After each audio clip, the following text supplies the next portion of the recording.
happens to one in the dark? Like. What happens to one in the dark?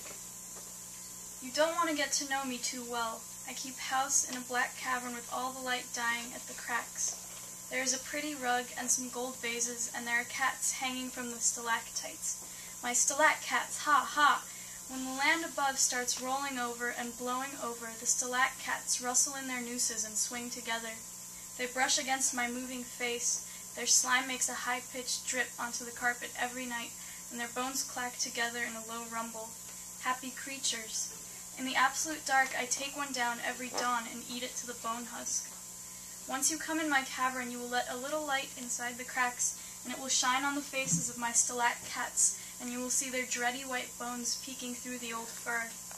They are strung up quite high, and your eyes will fly there. Then you will see the slime petering down my chin, and my swollen red head, and my 5 horns, and my sharp, salty eyes, and my sad mouth, and my hand holding half a stalactcat. So you'd better not come in here.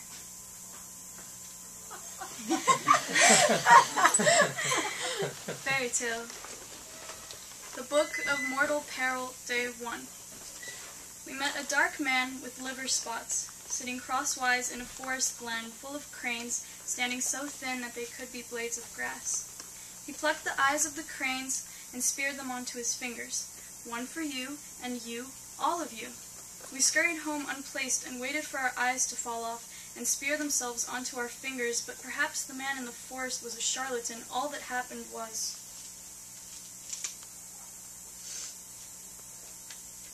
Place, 41 degrees north, 74 degrees west. 1. Sisters of Mercy Convent. There is a place nearby where mad nuns have been shut in. There are windows. You can look in from the gray streets if you want. There are wood banisters through the window.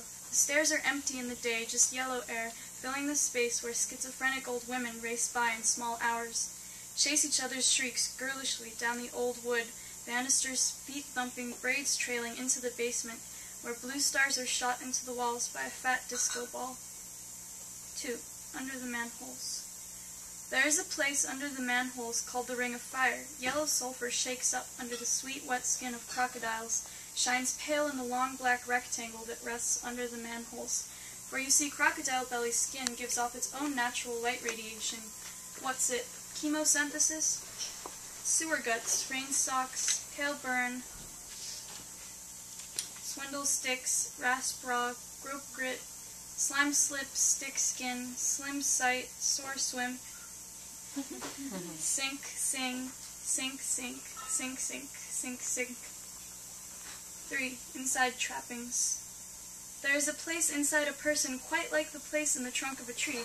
There is the solid bark enclosure of skin, but then inside is a wide expanse, not so much narrowing at the elbows and knees, but pretty wide all around. Field of clouds. 4. 1 Bowling Green, New York, New York, 10004. There is a place in the Museum of the American Indian at the last tip of Manhattan Island, where you can sit under a teepee and a fat disco ball projects blue stars onto the ceiling. Small ghosts float up through the floor and land around the rafter, dotting the corners. They reach their hands through the skin of your private teepee, through the glass case. They try to scoop up their old dolls, made of bottle grass and fiberglass, and slip into the fox masks and fiddle the knobs of ancient stereos, and sound the drums and shoot tourists with a ceremonial pistol, but all that happens is a lame rustle. 5. Brooklyn Queens Expressway.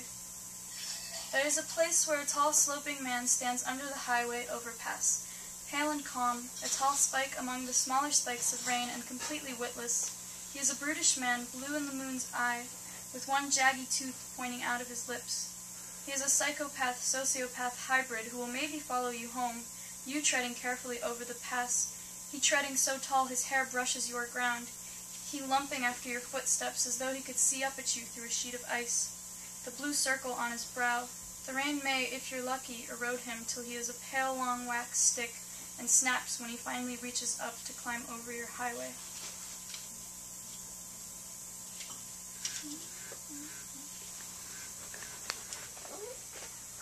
The Book of Mortal Peril, Day 2.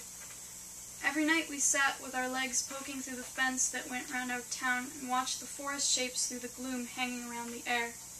First there was just the murk of trees, but darker mounds would come to the front, brown dogs with brown eyes and brown hair unrolling dust from the tongues, and the fear was like a prickled weight over all my surface. Journal Town, 48 degrees north, 119 degrees west.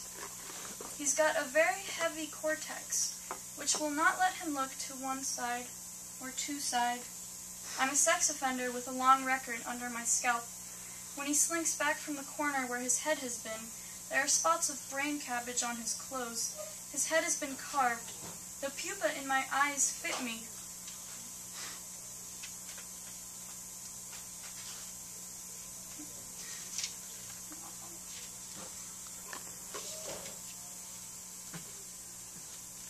The bottoms, 13 degrees north, 85 degrees west.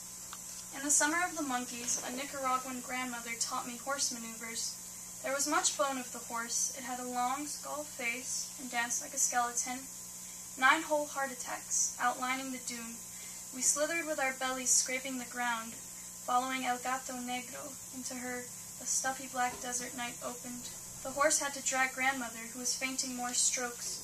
The horse dug through the pores of the sand. No division of night against mare, so where is your rattlesnake?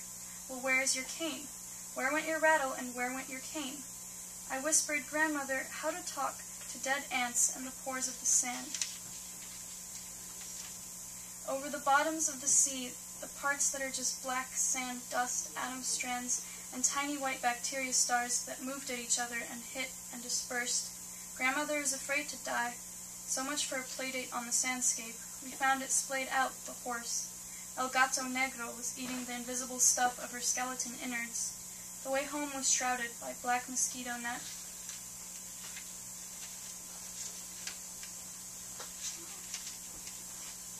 How much time do we have? It's only been 7 minutes. It's been 7 minutes. 7 minutes? Yeah. Oh, a little more. House. Things are running through the walls here. Usual things, unusually large. Ideas of relation and repulsion that pool over your shoes and inside the crooks of your elbows.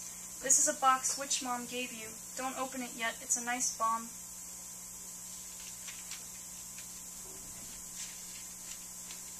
The Book of Mortal Peril, Day 3. Nobody knew where the sharpest corner of town met the sky and stabbed through all its guts, so things spilled out like a white hole spilling out. With things coming out, feathers and insects and letters and socks all coming out to meet the dirt all under them. Nobody except me.